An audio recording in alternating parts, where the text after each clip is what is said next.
Tu aimeras Dieu de tout ton cœur, de tout ton esprit, de toute ton âme, de toutes tes forces, dit notre Seigneur, et il ajoute un autre commandement lui est semblable, tu aimeras ton prochain comme toi-même. Inséparable de la vertu de charité pour Dieu, il y a aussi l'amour du prochain. Et ne l'oublions pas, c'est par le même amour que nous aimons Dieu et notre prochain. L'amour du prochain, la charité vis-à-vis du prochain, c'est une vraie charité, ce n'est pas un humanisme, car un humanisme, c'est l'amour de l'homme pour lui-même. Or ici, nous parlons de la charité, c'est-à-dire l'amour de Dieu. L'humanisme n'est pas la charité. Qu'est-ce donc que cette charité pour le prochain? Et d'abord, première charité, vis-à-vis du prochain, disons, c'est la charité pour nous-mêmes. Il nous faut nous aimer nous-mêmes, tels que nous sommes, tels que Dieu veut que nous soyons. Il y a un amour naturel de nous-mêmes, c'est entendu. Nous nous aimons, et même instinctivement nous nous aimons. C'est normal. C'est normal, ça n'est pas un péché. Ce qui est un péché, c'est de mal s'aimer. Mais s'aimer, c'est normal. Le bon Dieu nous a créés, et il nous a créés comme quelque chose de bien. Donc nous devons nous aimer. Mais pour que cet amour de nous-mêmes soit vraiment bon, soit bien, soit charitable, soit véritablement une charité, car il y a une charité pour nous-mêmes, nous devons nous aimer en charité, eh bien, il faut que cet amour soit saint, S-A-I-N-T, c'est-à-dire sanctifiant. Saint, c'est-à-dire pour Dieu. Et ça, il faut le comprendre, nous ne sommes pas le tout de l'univers, nous ne sommes qu'une partie dans l'univers. Or, naturellement, une partie est ordonnée au tout, au bien du tout. Et Dieu est le bien suprême de toute chose, le bien commun de toute chose. La partie est ordonnée au tout, c'est-à-dire que le bien particulier est ordonné au bien commun. Et donc l'amour saint, et là on peut dire S-A-I-N, aussi bien que saint S-A-I-N-T, c'est un amour de nous-mêmes comme partie d'un tout. Et pas simplement d'une humanité, c'est-à-dire partie ordonnée à un bien commun, à une fin dernière, voulue par Dieu. Et c'est en ce sens que nous devons apprendre à nous aimer.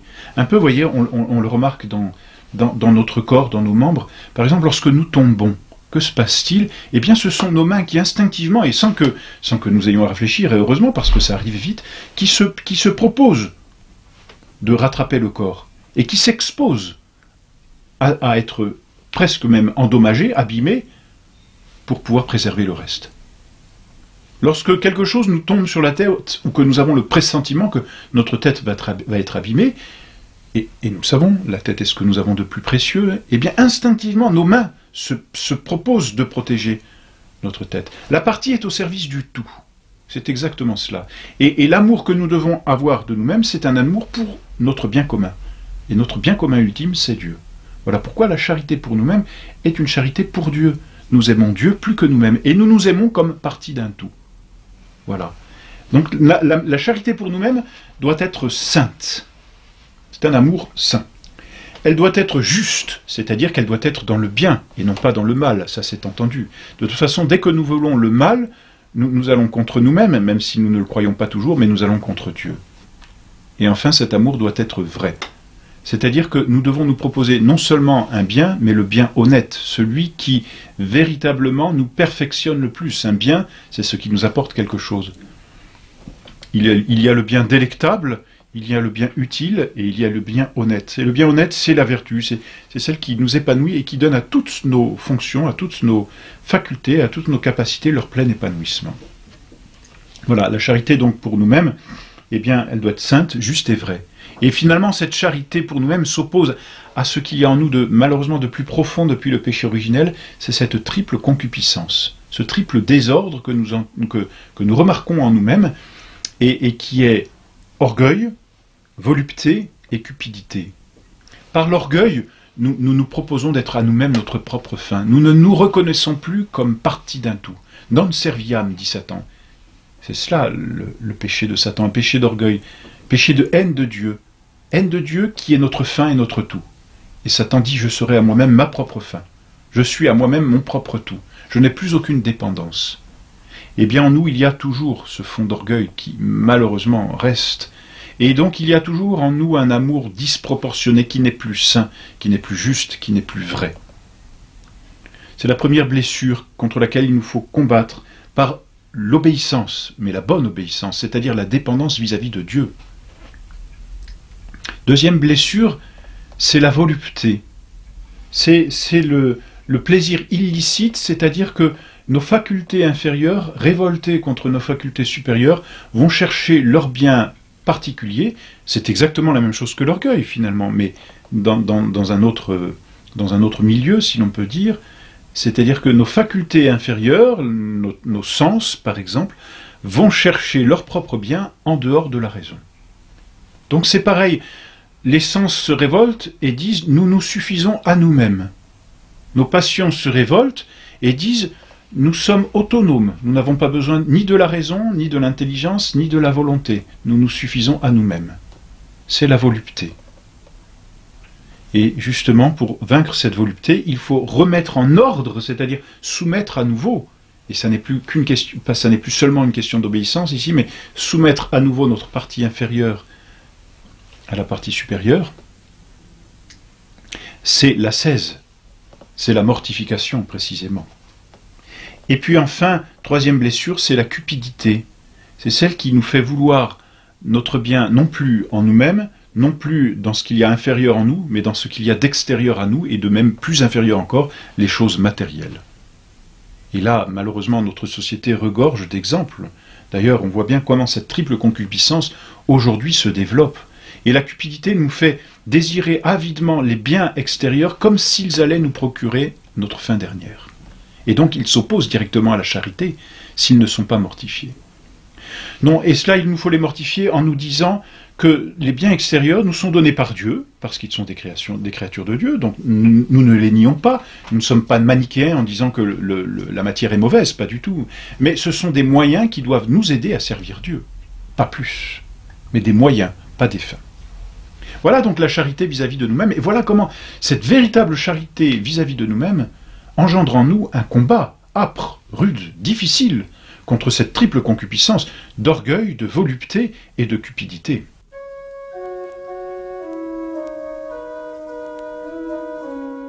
Et ensuite, charité vis-à-vis du prochain. Charité vis-à-vis du prochain, disons-le, elle découle de l'amour de Dieu. Il n'y a qu'une charité, j'insiste énormément parce que souvent on dissocie l'amour de Dieu de l'amour du prochain. Il n'y a qu'une seule charité. Et la charité vis-à-vis du prochain découle de charité vis-à-vis de Dieu. Notre Seigneur dit, un autre commandement lui est semblable. C'est-à-dire qu'un autre, il le fait dépendre du premier, mais il dit c'est semblable, c'est le même amour. Et il en dépend. Un autre commandement lui est semblable, tu aimeras ton prochain comme toi-même.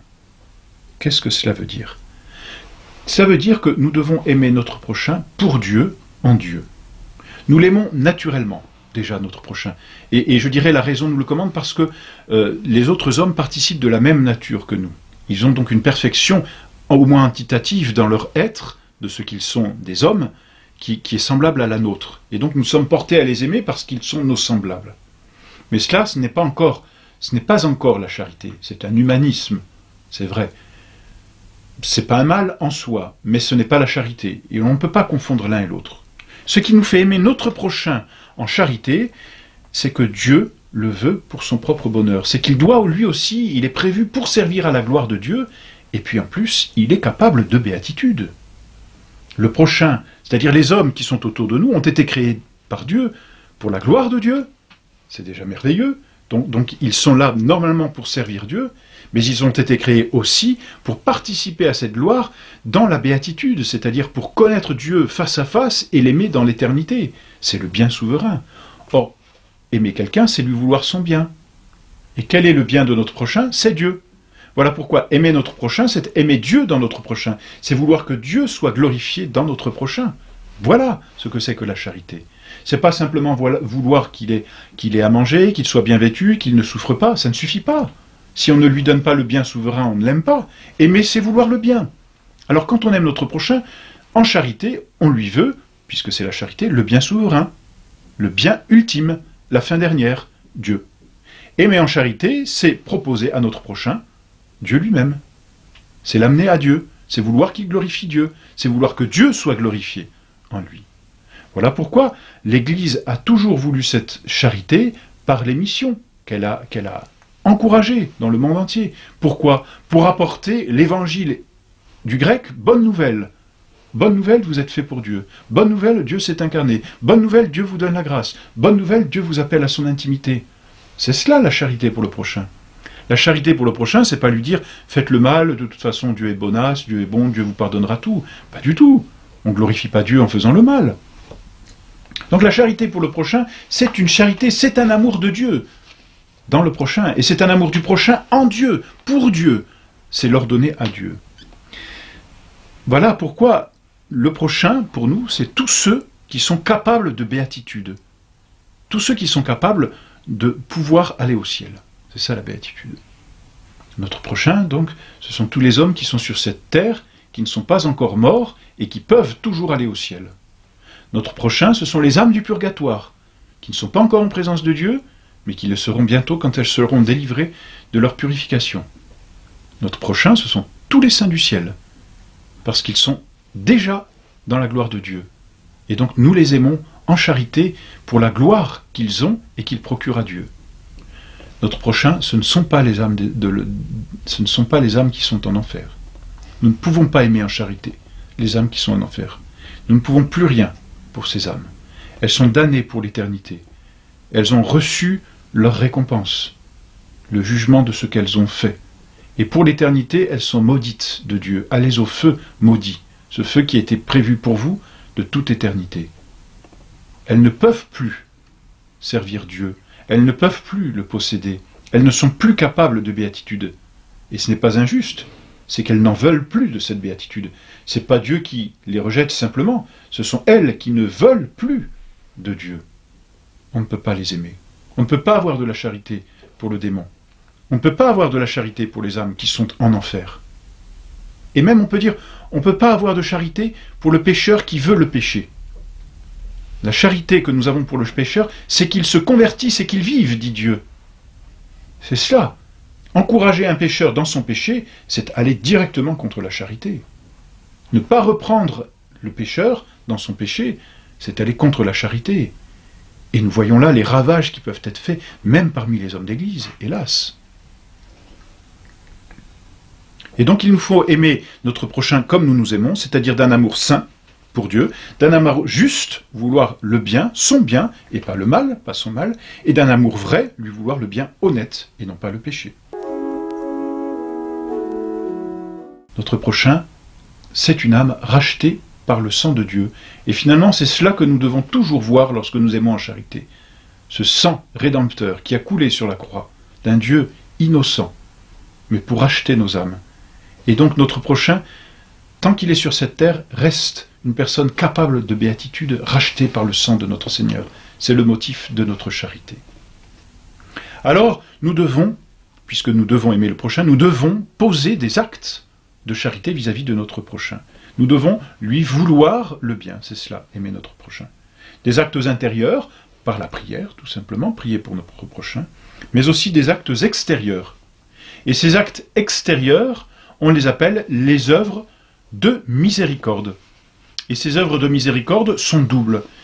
Il y a les œuvres de miséricorde spirituelle et les œuvres de miséricorde corporelle. 7 œuvres de miséricorde spirituelle, 7 œuvres de miséricorde corporelle. Les œuvres de miséricorde spirituelle sont d'abord d'instruire les ignorants, de conseiller ceux qui en ont besoin, de reprendre, c'est délicat, prudemment, ceux qui se trompent, c'est ce qu'on appelle la correction fraternelle. Elle ne doit pas être faite à tort et à travers, mais cela peut faire partie de la charité, des œuvres de miséricorde. Consiste à consoler les affligés, 4e œuvre de miséricorde spirituelle, pardonner les offenses, supporter patiemment les personnes, disons, ennuyeuses, si l'on peut dire, et puis ensuite prier pour les vivants et pour les morts. Voilà les 7 œuvres de miséricorde spirituelle. Les œuvres de miséricorde corporelle sont aussi au nombre de 7. Elles consistent à donner à manger à ceux qui ont faim, donner à boire à ceux qui ont soif, vêtir ceux qui sont nus, abriter les étrangers, visiter les infirmes, visiter les prisonniers et ensevelir les morts. Alors, ce sont des œuvres de miséricorde qui sont aujourd'hui rendues bien délicates par la situation dans laquelle nous vivons, car En disant cela, on touche aussi à des propos d'ordre plutôt politique. Donc il est délicat, je ne rentre pas dans ces considérations. N'oublions jamais que la charité est ordonnée au bien commun et que le bien commun est toujours supérieur au bien particulier. C'est le principe qui doit toujours nous guider. Et disons, pour faire simple et pour répondre même à toutes les objections qui pourraient se poser aujourd'hui, eh bien, quand on parle du prochain, il faut penser qu'il y a un ordre dans notre prochain. Et cela répondra à toutes les questions, justement, qui peuvent se poser aujourd'hui. Questions délicates. Et saint Thomas d'Aquin enseigne bien et a une question particulière sur l'ordre de la charité. Qui est mon prochain? Et à qui je dois d'abord faire du bien? Voilà, il y a un ordre. C'est normal. Eh bien, qu'est-ce que c'est que l'ordre du prochain?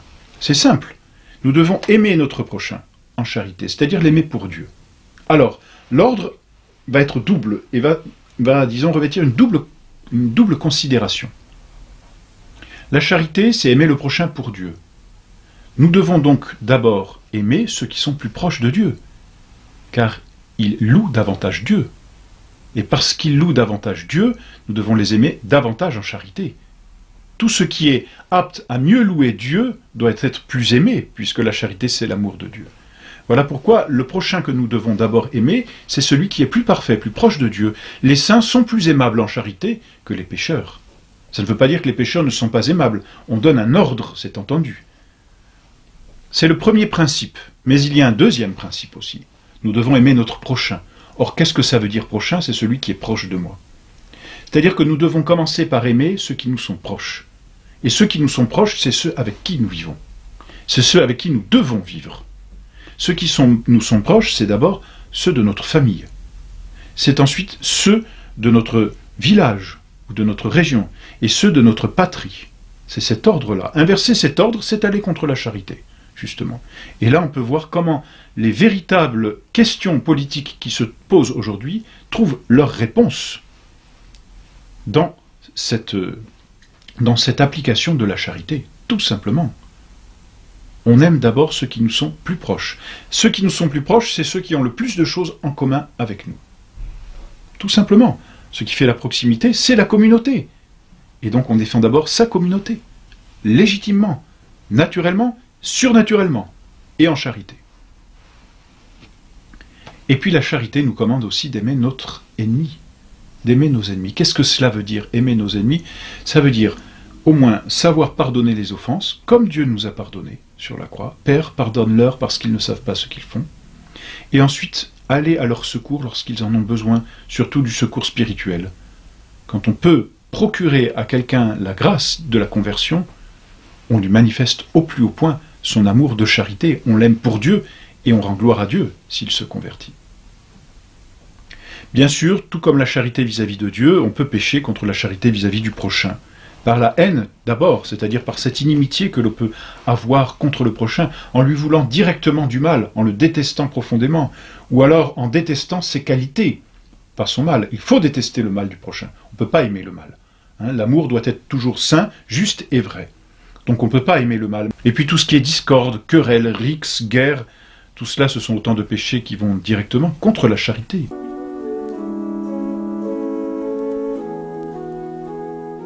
Mais il y a aussi un autre péché, grave, qui va contre la charité, c'est ce que l'on appelle le scandale. Le scandale, c'est poser un acte qui incline le prochain à pécher. Vous voyez, c'est comme Saint Jean Bosco disait que le scandale, c'est comme un croche-pied. Je mets mon pied et celui qui se heurte à mon pied tombe. Je fais tomber par mon acte le prochain.